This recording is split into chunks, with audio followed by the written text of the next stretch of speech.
Hey guys, welcome back to a brand new Ninjago video here on the channel. My name is TannerFishies. In today's video, we are taking a look at Ninjago set number 71770, Zane's Golden Dragon Jet. This set retails for approximately $34.99 USD and only contains about 258 pieces. The set also contains only 3 minifigures, making the value right off the bat not seem all that great. But of course, my goal for today's video is to talk about my overall thoughts on this set openly and honestly, dive on into things that I like or don't like about the set, and overall, just discuss my personal feelings about the set as openly as I can. Having purchased and built this set a while ago, I've been able to sit on it for a while, and honestly, it's not that bad compared to other LEGO Jets, but I do think it has some limitations that make the set not really 100% perfect. I will get more into specifics as the review goes on, but just know I am not a professional LEGO reviewer, and this is not trying to be a professional LEGO review. I just want to give my thoughts on this set just as casually and honestly as humanly possible, so let's go ahead and dive on into it. For the packaging, this is what you got in terms of a box, pretty standard Ninjago Crystalized box, awesome colors, awesome design, and of course on the back you get some of the finer details of this set.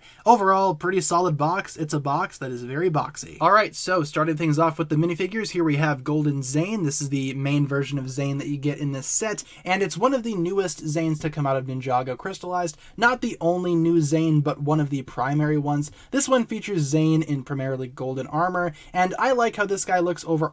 As the main Zane minifigure that you get in this set, it's an alright minifigure to add to your collection. Colors this time, like I said, gold along with white, gray, a little bit of blue in there with the belt, and of course black for the hands. He does wield one golden katana on his back, and I love how that mask is printed especially. Really nice for that symbol on the actual mask as well. Not sure what you call this part. The wrap of the mask, the headband. I like that symbol there. Really nice, really reflective, very shiny gold. And that goes for the entire figure too. This figure is really shiny, really reflective, especially when you take into consideration that titanium headpiece underneath the mask, which is the same one that Zane's been using for a long time, but of course it is reflective silver, reflective titanium. Now Zane has been using silver and gold as a combination for a while. I think this is one of the better silver and gold Zane combos out there, as opposed to the one from Master of the Mountain, which still doesn't really look perfect to me. I also like that torso design, kind of complex. You can see his power source in there. That's always fun to see, and you can tell that this is supposed to be the original Fugitive Zane, but with golden armor added on top of it. For a bad guy, you get General Vangelis. That is the official name of this guy right here, otherwise known as the Crystalized Skull Sorcerer. That is a much better name in my opinion, and I zoomed out a little bit because there's a lot to this guy. As you can see, he is wielding the corrupted or crystallized Scythe of Quakes.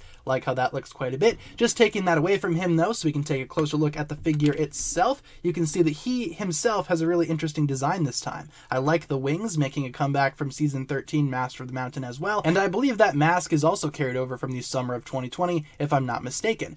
Just doing a really quick turnaround right here, you can see how his wings are constructed. They just attach to the back of that crystallized armor, which I think looks really good. That armor piece is shared throughout the entire Crystal Council, and of course Vangelis also has this nice crystal blade right here, and I also like his torso print. It's the exact same design that's been used on some of the other Crystal Council members, but I think the colors overall fit Vangelis quite a bit, and to match with his new color scheme, his face print is actually a little bit updated as well, and look at that, instead of green he uses pink this time for his eyes. That little diamond thing on his forehead kind of reminds me of Garmadon with those eyebrows and that scowling face, but overall that is the Skull Sorcerer, and obviously enough his mask, like I said, is the same one that he's used before, so nothing too new there, and overall I like this new version of King Vangelis, or sorry, General Vangelis. And lastly, here we have Golden Dragon Cole, rounding out the trio of minifigures that you get in this set. Really solid Golden Dragon version of Cole right here. I love how this guy looks overall. The blue pins on the back are kind of annoying, but if you're not looking at the back, well, this guy looks pretty sweet. He has a nice color combination featuring gold, transparent orange, and black, obviously traditional Cole colors that we've seen him use before, and I love how this guy looks. Very reflective, very shiny. Can't really go wrong with this. Love the wings. You can pose those as well, adjust those however you see fit. You can make some interesting poses with this guy with those wings. Not really too bad there. The wings themselves, same thing. Gold, transparent orange color combination there. You can kind of see how that looks. Not really doing too bad in terms of contrast there. Love how that looks. You also have these spikes on the wings, and that mask is the same one used on some of the other Dragon Ninja as well. This time though, colored to fit Cole and his color scheme. Same armor piece as well, used among all of the Dragon Ninja. That face though is obviously going to be unique for Cole, and what a face that is. Let's zoom in on that quick. And yeah, look at that really quick. That is a fantastic face face print for Cole. We didn't see this on Core Cole. Maybe next wave for Core we'll get this face in the actual sets, but I like it here. I wonder if those are supposed to be like magma eyebrows. Kind of looks like magma eyebrows to me. I also like that torso print as well. Cole symbol shining through there. You can see how reflective that torso print is as well. Legs and arms are transparent with the hands being orange. Nice choices there. I like the nice rocky, earthy effect going on in this guy. Overall, these Dragon Ninja are always pretty impressive, and Cole here might actually be one of my favorites of the entire Dragon Ninja selection. Not just because my favorite ninja is Cole, but I just think the colors on this guy look amazing. I think this might be the best of the entire Dragon Ninja lineup. And of course, just bringing in a flashlight really quick, you can see how well this figure captures and disperses light. Looking really great there with that nice orange transparency going on there. Definitely can't complain about that. So with the minifigures out of the way and no side builds to speak of, here we have Zane's Golden Dragon Jet itself. It reminds me a lot of the Stormfighter from 2012 and 2019 with the Legacy Edition, and it kind of has a similar function as well. Diving right into that really quick, the jet itself has kind of a transformation function. You can go ahead and grab the back of the jet,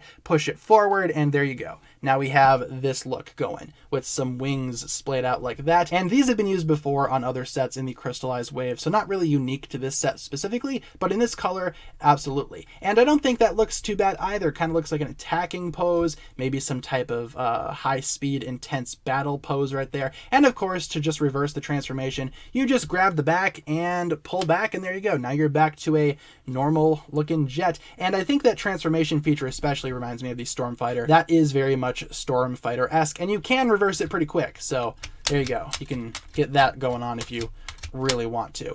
You can do that as fast as you really want. So moving on to the actual proportions of this jet, I like it. I like how this is built overall. Maybe a little bit skinny in the wings. I think the wings needed some bulk, honestly. They kind of attach these blue little spinner crown top things, which I'm honestly glad are still being used in the year of 2022, but they are just meant for bulk, kind of look like propellers of some kind. Not really functional propellers, but you know, it's just for the look kind of. And I think that adds some level of bulk to the wings, but I would have loved to have seen more, because with a really bulky cockpit design, doesn't really look like the body kind of stacks up to it. Kind of looks like it's a little bit too skinny compared to the cockpit. Maybe this could have been a little bit bigger, honestly. Maybe the jet itself could have just had more mass, more plastic put into it. But of course, that would have increased the price quite a bit as well. Speaking of the cockpit, let's focus on that really quick. Kind of jumping all over the place. You have some adjustable little wings on the side. You can move those around if you want. The front of the jet has a nice golden dragon piece on there. That is actually a dragon head sculpt that's been used before. No eyes or anything like that. You also can't really move it, but it is nice to look at.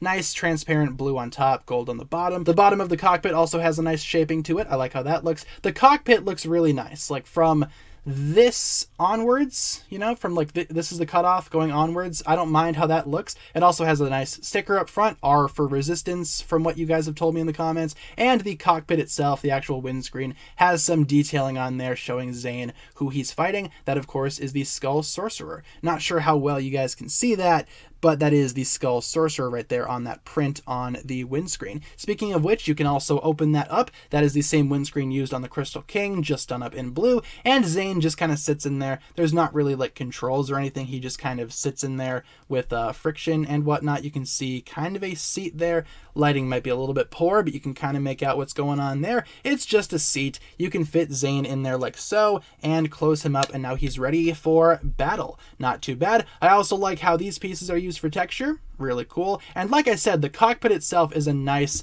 solid design. Unfortunately, the rest of the jet doesn't really follow through with the shaping of the cockpit, or at least the mass of the cockpit itself. And I will say the cockpit is attached with ball joints, so you can kind of get some movement there. Not really intentional. You can kind of see how the ball joints are situated right in there. Again, doesn't really allow for a lot of movement, more so just for an interesting connection and an interesting angle, which I will say angle-wise, yeah, it is kind of an interesting angle. Kind of like the cockpit is pointing downwards or something. Maybe it's part dragon, part jet. I don't know, but how cool would that be? Just thinking about that for a second. Moving on to the back of the jet, not my favorite. We've already kind of touched on the wings a little bit, how skinny they are, but they do use some stickers. Stickers are used right here and right here to add some sort of detail, so that's not too bad. Also, in terms of stickers, we got stickers right here and right here on this large flap, which you can move. There you go, you can tuck it on in there. When the thing transforms, that flap just kind of gets tucked into the back of the jet, so not sure why you're able to move that. Maybe that was just added there to cover up this ugly gap right there, which I am thankful for. Can you imagine if it was just left off and we were just left with that look? That does not look good, so I'm glad we do get some type of covering. As annoying as it is to put on a sticker that large, that just clips on in there, and now we have some type of cover for the large, ugly gap. Speaking of the back of the jet, you also have this look from behind. Nice look with some twin turbo rocket booster things back there. I'm not a jet person, I have no idea. These things on the back can be adjusted a little bit if you want. There's a little bit of movement right there if you wanted to create some different looks. Otherwise, those are pretty much just held in place static because of this golden fin back here. But of course, that can also be moved backwards if you wanted to get some different looks, and now you can adjust those a little bit more obviously. There you go, you can do that if you want. And this fin, yeah, you can pretty much do whatever you want with it. I like to kind of tuck it up like that, just gives the jet a more jet-like look, but you can have it posed all the way back if you want. So yeah, that's just an option that you can do. It's yours. If you buy this set, you can display it however you want. I like to do that right there. And overall, for colors, I like the jet in terms of its color scheme. Gold, white, blue, couple different shades of blue, but blue nonetheless. Very icy design, a very snowy, icy looking jet. This is very much a Zane vehicle through and through. There's not really any other place to put minifigures, but if you want, you could kind of put a minifigure on one of the wings, because these wings do have a lot of studs on them. And maybe that's not the best look. I kind of would have loved to have seen those studs get covered up. Maybe that's a modification that I'll do at some point. These turbines also can't really spin, like I said earlier, and I think that'll just about do it for the jet, honestly. There's not a whole lot else that I can say about it. It's good for play, you know, it has a nice transformation feature. That looks pretty nice. Obviously, just flying through the air like that. Maybe you can whoosh it around, and then, oh no, you see someone. Time to go into attack mode, boys. And then, there you go. He just kind of hovers like that. I don't know. Like I said, if you get this set, you can play with it however you want. I will say, in terms of play value, this thing is actually kind of fun. After I built it, I did find myself kind of swooshing it around a little bit. And, you know, I imagine for the younger audience out there, this is going to be a lot of fun to play with. But in terms of an older audience perspective, from an adult collector of Lego and specifically Ninjago sets, this right here is just an alright jet. I've seen better jets before in my day. But overall, I really don't have that much else to say about this guy, so let's go ahead and wrap things up, shall we?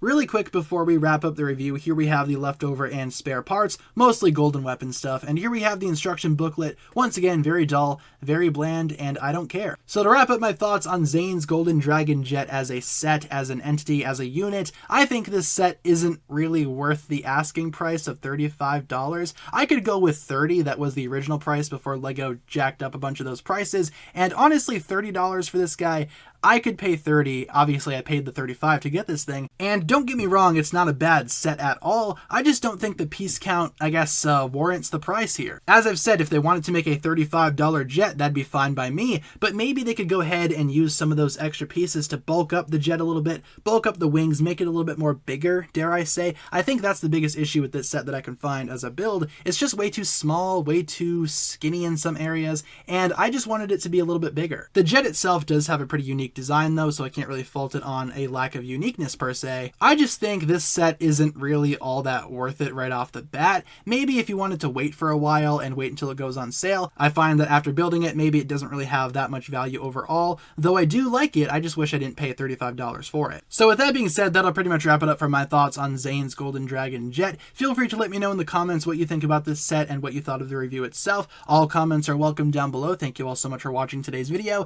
and we still have a couple other more reviews to get through yet, so be on the lookout for those coming very soon. But until then, that'll pretty much wrap it up for my thoughts here today. Thank you all so much for watching. If you enjoyed, be sure to like and subscribe, do all that fun stuff, and I will talk to you guys again in the next video. Peace.